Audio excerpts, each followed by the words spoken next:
Here,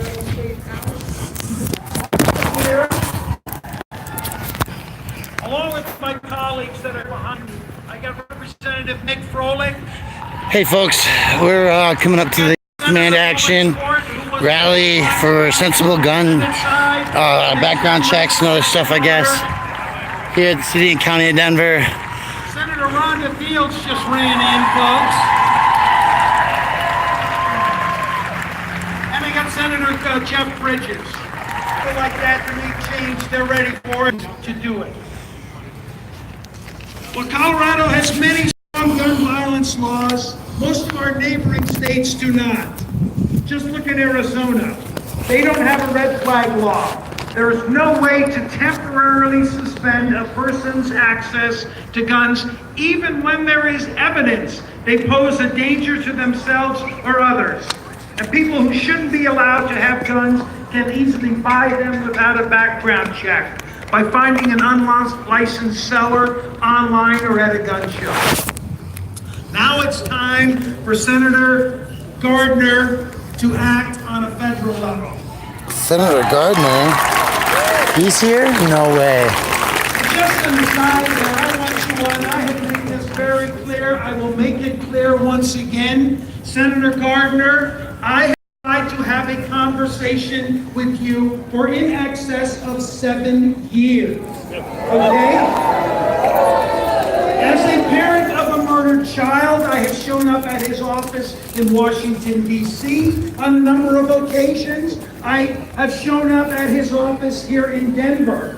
Refuses to meet with me on, as far as I know, any of the other families who were affected by the theater massacre. And you all know he's taken in excess of $4 million from the NRA. I've offered my money to him. He still won't meet with me. There you go.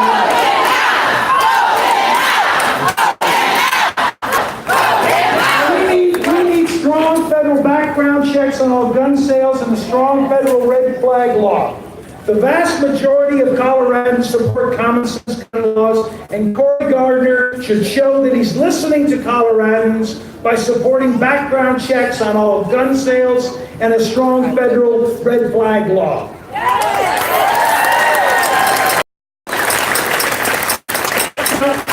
I learned that tomorrow is a mystery. It's not a guarantee.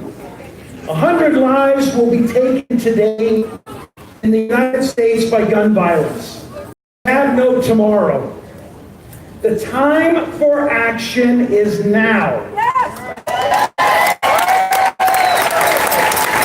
We may not get another tomorrow. So do what you can, stay active, and if tomorrow comes for you, get back to work and work for the next tomorrow. Thank you all so much.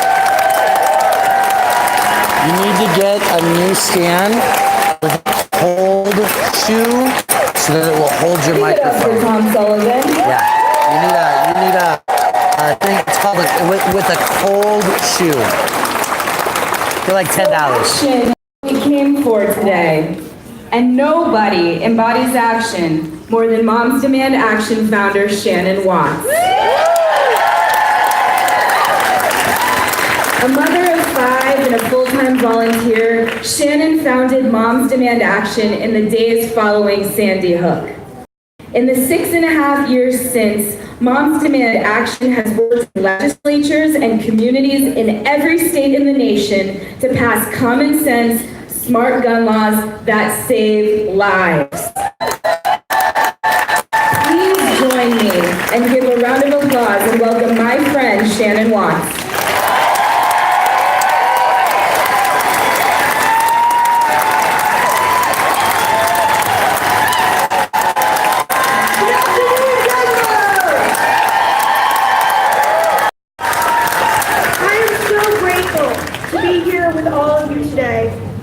And the reason that we're here today is because over 100 Americans are killed by gun violence and hundreds more are left with life-altering injuries every single day in this country.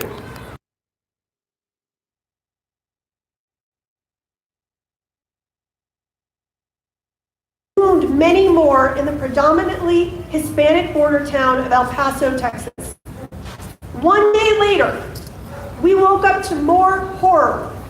9 Americans had been shot and killed in Dayton, Ohio, after yet another angry and armed young white man turned a out into a scene of mass tragedy. We are here today because the Senate must act.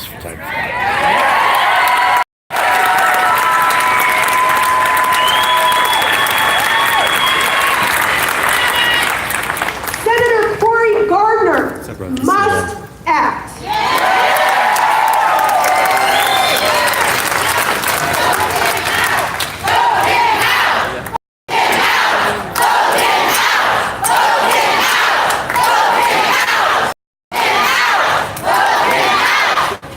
Can you hear us now, Senator Gardner? Public outrage is boiling over, and the NRA and the politicians it pays to protect the gun lobby are struggling to respond. They tried feeding Americans the same old tired talking points. The problem is social media, violent video games and movies, or mental illness. But we know the truth. The problem is guns and easy access to dangerous people who can get their hands on them. This isn't just a political issue in this country. It's a public health crisis, from the biggest cities to the smallest towns. Americans from all walks of life live in fear that they could be shot while doing something as simple as going to church, sitting in a school, playing in a park, going to work, seeing a movie, or shopping at the mall. But despite all of this heartbreak and trauma surrounding this issue, there's one thing I want you to remember. We are winning.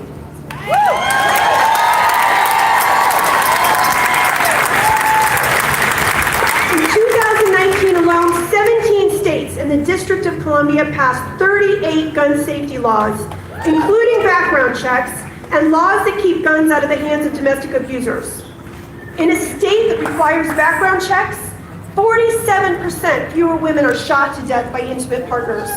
And 1 in 7 unlawful gun buyers are stopped by a federal background check, and those buyers are domestic abusers.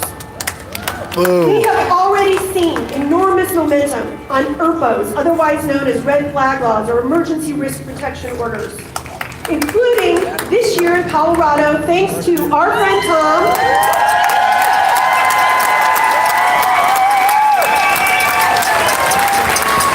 17 states now have these laws on the books. This is not rocket science, Senators.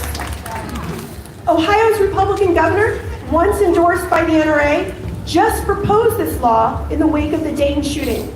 We know that these laws help potentially stop mass shootings and protect people who are suicidal. This weekend, Americans in every state are demanding the Senate pass comprehensive background check legislation and a strong red flag law. For more than 200 days, a background checks bill has sat on Senate Majority Leader Mitch McConnell's desk while Americans die in senseless shootings. We are tired of excuses, and we are demanding action now.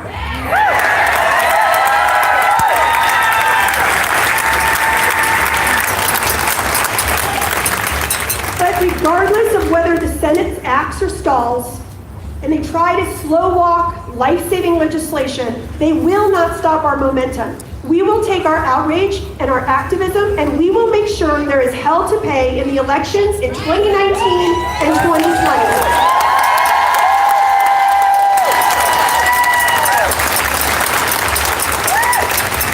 We are breaking the NRA stranglehold on our lawmakers and our political system finger by finger. And we are fighting them with a new fierceness and fearlessness that is the NRA's worst nightmare. But you know what else is the NRA's worst nightmare? All of you here today, every single one of you. I'm gonna walk around and look at some You things. are taking the nation back from the grip of the NRA, one mother, one student, one survivor, one volunteer at a time. So let's make sure today the message is very clear to Cory Gardner and other senators across America. Vote for stronger gun laws, or we will vote you out.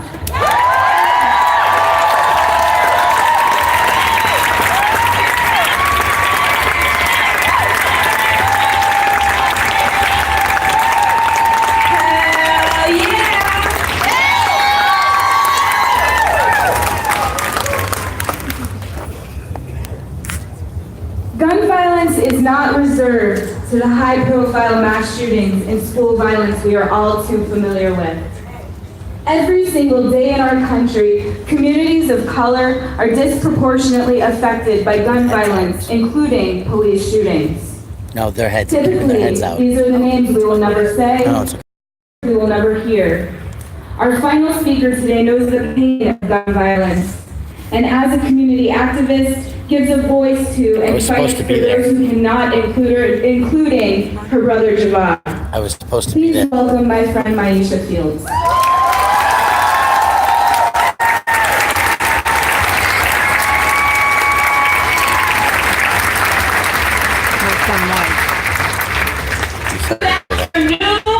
This is your son died at the Aurora shooting right here? Yes, What's his name? Alex Sullivan. I'm sorry. That's right, that mother lost her son in the Aurora shooting. For taking your time, your talent, and your resources, and your children. I'm a mother of 5 children, just like Ms. Watson. And my kids were like, they're all scattered throughout. They were like, so what? Okay, are you gonna make breakfast this morning? Are we still getting pancakes? So thank you from the bottom of my heart for being here today.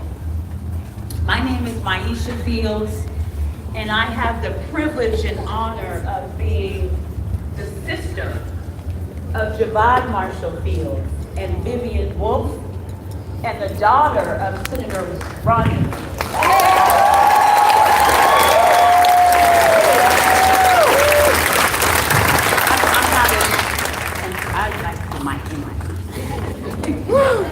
And I can tell you that there were times in my family's life.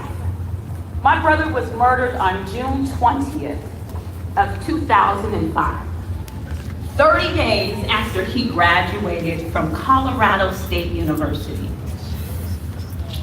And he was murdered because of business. He was in the park and a fight broke out. And during the course of that fight, someone pulled out a gun, and the individual ended up shooting 7 people. And 1 person was murdered. My brother ended up being shot in the leg. I was living in California, and I was in nursing school. And I was trying to give birth to Nia, who's standing right here. And I was in the hospital. My mom and my brother said, it's okay. He was shot, but he's alive. And so when we talk about the issue of gun violence, oftentimes we hear from victims who are talking about their loved ones being murdered, but there's also countless others who are not counted, who were just impacted and wounded for gun violence. A year after they murdered my brother and his fiancée 30 days after he graduated from college to prevent him from testifying. And when that happened, my mother called me, and as mothers do, because mothers know how to organize. Mothers know how to organize. Mothers know how to organize our husbands. Mothers know how to organize breakfast, lunch, and dinner. Mothers know how to organize to prevent gun violence. Mothers know how to organize to take over the Congress.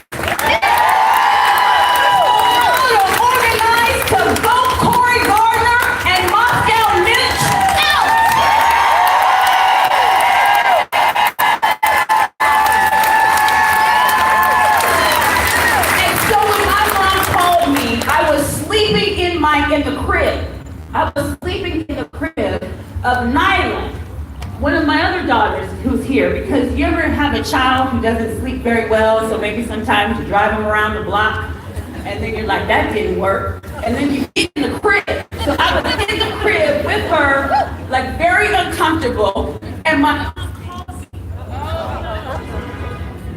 my mother calls me, and she says to me, Javon's gone. And I said, what? What do you mean? That's how I felt. I want to speak a different language and start barking. What do you mean Javon is gone? She said, they killed him. They killed Javon and they killed Vivian. And the phone dropped. And at that moment, I began to worry about my mom. Because at that point, she had lost her breath. She had lost her ability to breathe and even think or fathom what life is without a child that you carried for 9 months. Send them to school every day. Take them to college. They graduate. That's our biggest dream as parents, to get our kids off. And so I felt her pain and I felt her hurt and I sunk as well. And I came back to Colorado and I really didn't have a pathway forward. All I knew is that we still had to go to work.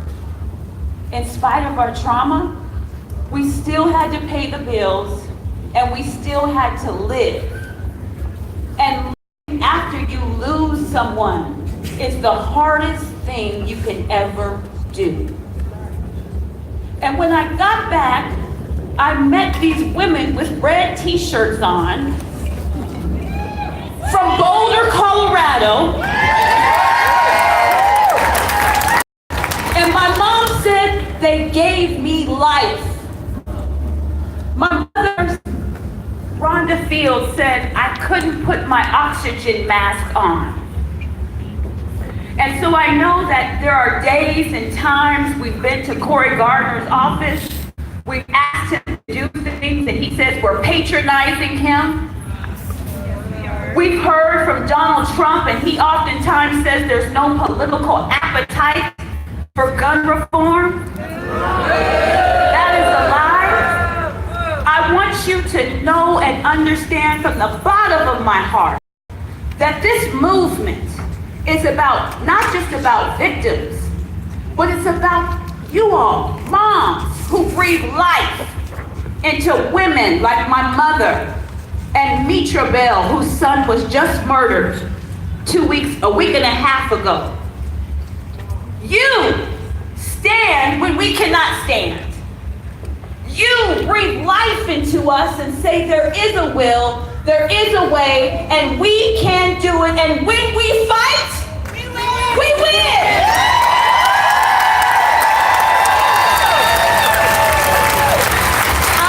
I know there's some separation between us today, but if you could come close, and if you could begin to unite and link arms with the next person that's next to you. Please. Because we really need to understand that when we fight, we win. Let's say that together. When we fight, we fight, we fight, and when we vote you out. Let's say it together. When we fight, we win. When we fight, we win. When we fight, we win. When we vote, that's right, we're going to vote them out. And why are we going to vote them out? Well, let's think about this. I am a huge Captain Marvel Avenger superhero. I am a fanatic. And I was watching Captain Marvel the other day. Don't stop linking arms, because that's how we are connected. I know it's uncomfortable. It's like being in an elevator and being with people that smile. But there's a specific scene within Captain Marvel. And it's fun. You know, Captain Marvel, she's been through so much trauma in her life, and I could attest to that. being a survivor of gun violence. And she finally realizes that she has a voice. And when we go through trauma, it's other people who teach us that we have a voice. And for my mom, Moms Demand Action gave her an opportunity to have a voice. Roxanne White and Governor Hickenlooper, when the NRA came against our family, gave us access to have a voice. But there's and other people who are in this room from Moms Demand Action and Shannon Watts and Val Beck, who's in here. But all of you give voice to victims when we're down and out and like this and crouched together. You come along and put our oxygen mask on. And so there's this scene in Captain Marvel, and she's standing here, and she's like this, you know, in her great outfit. I wish I could have worn that and could have shown action. I've got to be so cool. But she's standing here, and she's like ready for war. She's ready to fight. And she says to her opponent, and she says, you know, I've been fighting with one arm behind my back. But what's gonna happen when I have the other arm free? And I know that I'm free. Each and every one of you who are connected to the person who's next to you, give victims and give this movement energy to allow us to fight together. Not bound by fear, not bound by Republicans and Democrats who don't want to act, but bound by a unified voice that when we fight, we win. And when we vote, we vote. That's right. When we fight, we win. When we fight, we win. When we fight, we win. I love each and every one of you. Stay connected to each other and remember, when we fight, we win. And when we vote, we vote. That's it.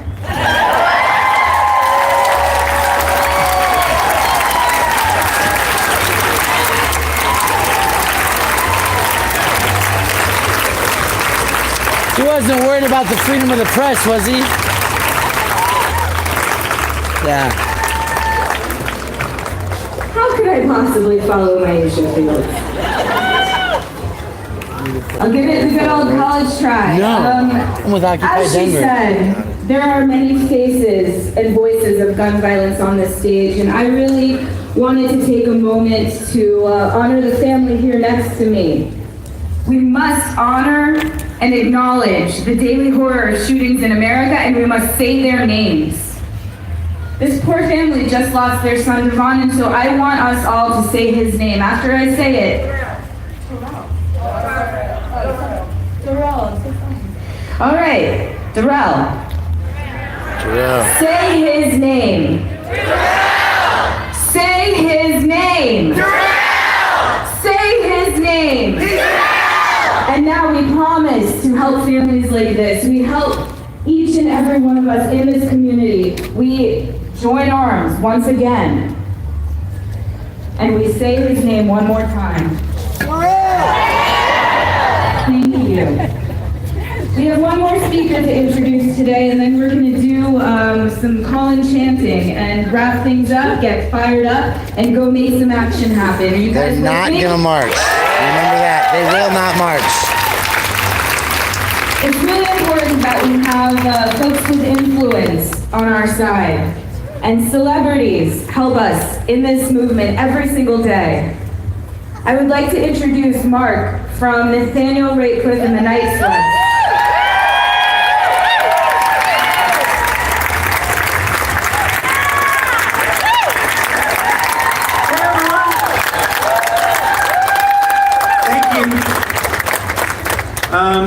It's an absolute honor to be up here today and to be with all of you, to add my voice to your loud voices, to speak with all these advocates for gun violence prevention. This is an amazing moment for myself, for all of us. I became publicly vocal on this subject with the help of our foundation, the Marigold Project. Thank you. And its director, Carrie Knott, who brought me here today. But as someone who grew up alongside the growth of mass shootings in the United States, the issue of gun violence prevention has always been dear to my heart. I was a middle schooler here in Colorado when Columbine shooting rocked this community and the nation. And I have friends that are survivors of the massacre at the Aurora Theater. These are two homegrown examples of tragedies that could have been avoided with the kind of extreme risk protection orders being proposed and passed around the US. But beyond these close to home examples, I just can't sit by and continue to hear about tragedy after tragedy in this country. We've all had enough. We've all heard enough thoughts and prayers. We demand action now. I'm here today to stand with you and to say to our lawmakers, enough.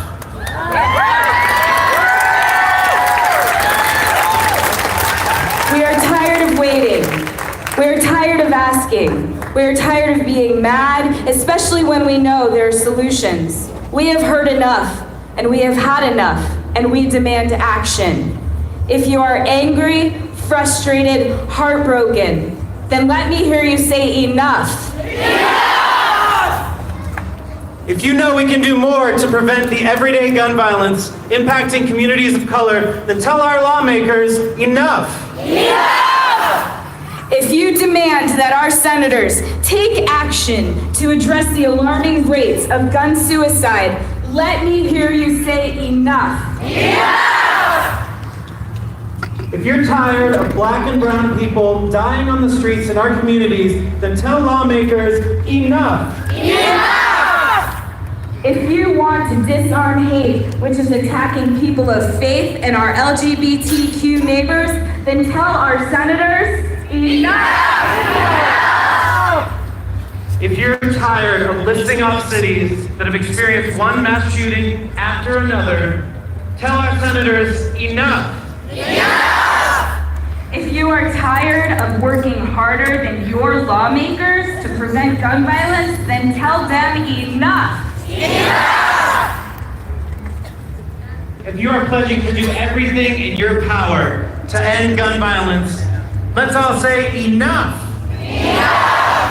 If you're going to use your voice and your vote to ensure Congress takes action, tell Congress enough.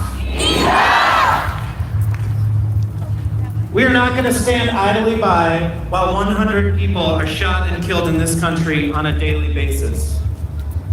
We will not stand by while the nation only pays attention to incidents of gun violence when the toll of each death is so high it's unbearable.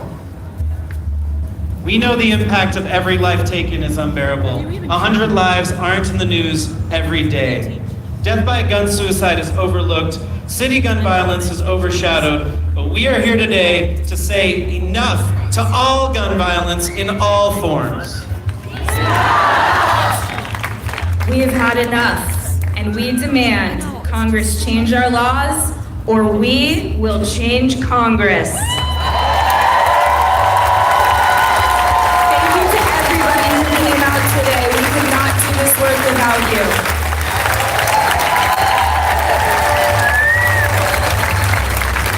Can I get one more round of applause for our incredible speakers today?